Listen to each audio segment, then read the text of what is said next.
सभी को नमस्कार। आज हम बीएससी थर्ड में मीन्स के बारे में, बायोस्टैटिस्टिक्स में मीन्स की डिटेल स्टडी हम करेंगे। आप देख रहे हैं टॉपिक मीन मोड मीडियन। आज मीन का बारी है। इन्हें हिंदी में समांतर बात कहते हैं। आंकड़ों की सांख्यिकी विवेचन करने पर के लिए महत्वपूर्ण है कि इनमें संबंधित एक ही मान दिए गए आंकड़ों के प्रारूप को स्पष्ट कर सके। इसमें एवरेज औसतन कहते हैं। आंकड़ों के न्यूनतम एवं अधिकतम मानों को लगभग मध्य के औसत का मान सुनिश्चित करना रहता है। इसी को समांतर माध्य कहते हैं।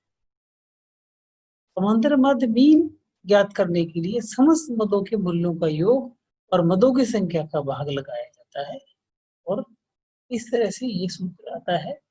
समांतर माध्य बराबर x bar is equal to मदों का मूल्य का योग बटे मदों की संख्या, अथवा x bar is equal to summation x upon n is equal to x bar is equal to mean summation x का मतलब सम ऑफ वेरिएबल्स और n का मतलब नंबर ऑफ वेरिएबल्स।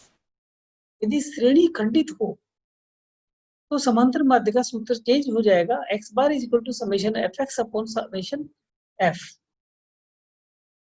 अथवा summation fx upon n is equal to x बार।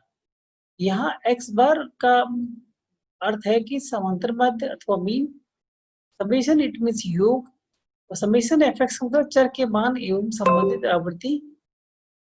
क्या हुआ? Battery saver हो गई। और f का मतलब आवृत्ति और x का मतलब चरों का मान। यदि श्रेणी सतत श्रेणी है तो इसका x बार का भी सूत्र फिर चेंज हो जाएगा, summation fx upon summation f अथवा n। ये x इट मीन्स मध्यमान, आवर्ती f, x bar is equal two means और समेशन f आवर्ती का योग और fx इज इक्वल टू मध्यमान एवं संबंधित आवर्ती का गुणनफल का योग। हम उदाहरण के लिए नंबर 1 उदाहरण मीन के उदाहरणों का हल निम्न प्रकार है। निम्न सारणी में 10 मरीजों का बीपी दर्शाती है। आंकड़े समांतर माध्य ज्ञात कीजिए।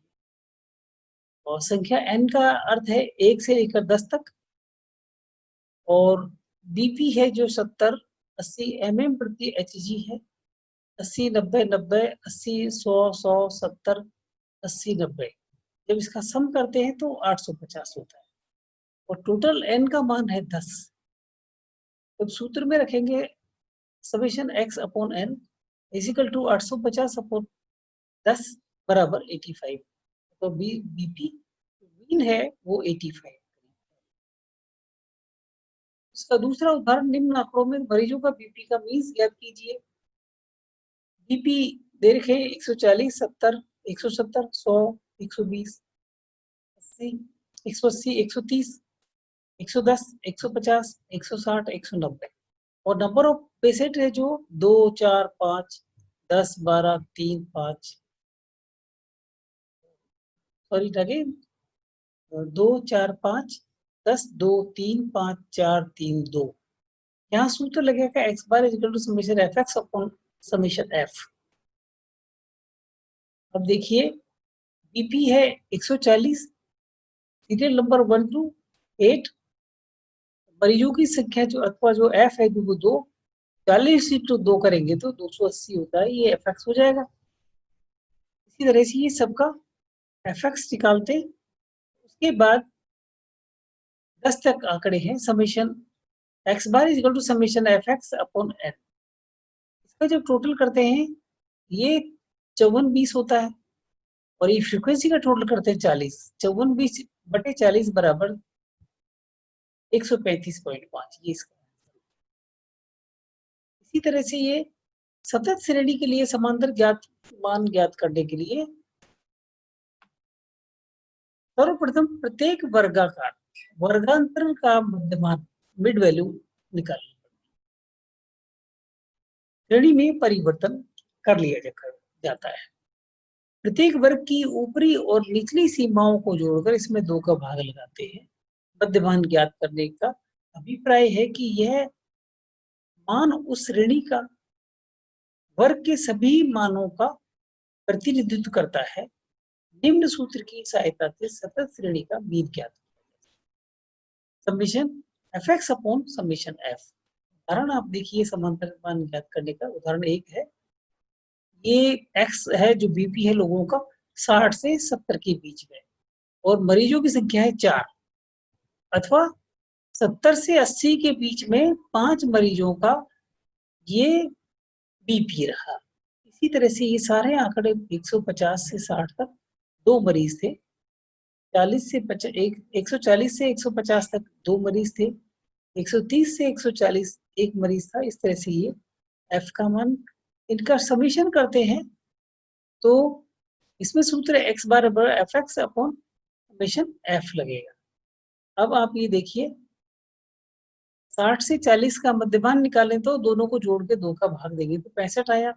65 है इसका dx इंटू f करेंगे तो 65 को 260 होता है। इसी तरह से ये सारा रिएक्शन हम ये यहाँ तक कर लेंगे। ये f का मान टोटल करेंगे तो n और समीशन f का मान 30 आएगा और इसका टोटल करते हैं तो 2960 आएगा। x बार इक्वल टू 2960 बटे 30 बराबर 98.66।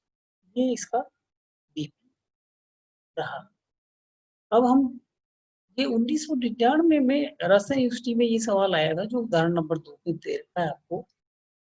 माध्य बहुलक और माध्यिका परिभाषित कीजिए और निम्न बारंबारता बारम बंटन से गणितीय पद ज्ञात की। 50 में से जो अंक प्राप्त किए बच्चों ने वो 0 से 10 में 10 बच्चे थे, 10 से 20 में 12 बच्चे थे, 20 से 30 में 20 बच्चे थे, 30 पे 40 में 18, बाकी 10। इसका हल देखिए। इसका dx निकालने के लिए दोनों को जोड़ के 2 का भाग देंगे तो 5, 15, 25, 35, 45 आया। ये f की फ्रीक्वेंसी दे रखी, दोनों को गुणा करने पर ये टोटल 1810 आया समीशन। और ये 70n है, इसमें आप भाग दीजिए 1810 बटे 70 बराबर 25.857। ये इसका x बार है। तीसरा उदाहरण पद विचलन विधि स्टेप डेविएशन मेथड के द्वारा निम्न आंकड़ों का समांतर मान किया। अब 0 से 10 बच्चे हैं, ये 10 से 20 12% है। ये अलग अलग इसका इक्वेशन है। इसके बाद में इसको इस विधि के लिए x bar is equal to a plus summation F D upon N into C, ये सूत्र के माध्यम से इसका कैलकुलेशन करेंगे। यहाँ a एक कल्पित मान है, n आवर्तियों का योग है, समांतर गुणांक अंक है, f आवर्ती है और d का मान सामान्य संख्या के भाग देने पर प्राप्त किया। समान जो कल्पित मान जो एज्यूम किया है वो 35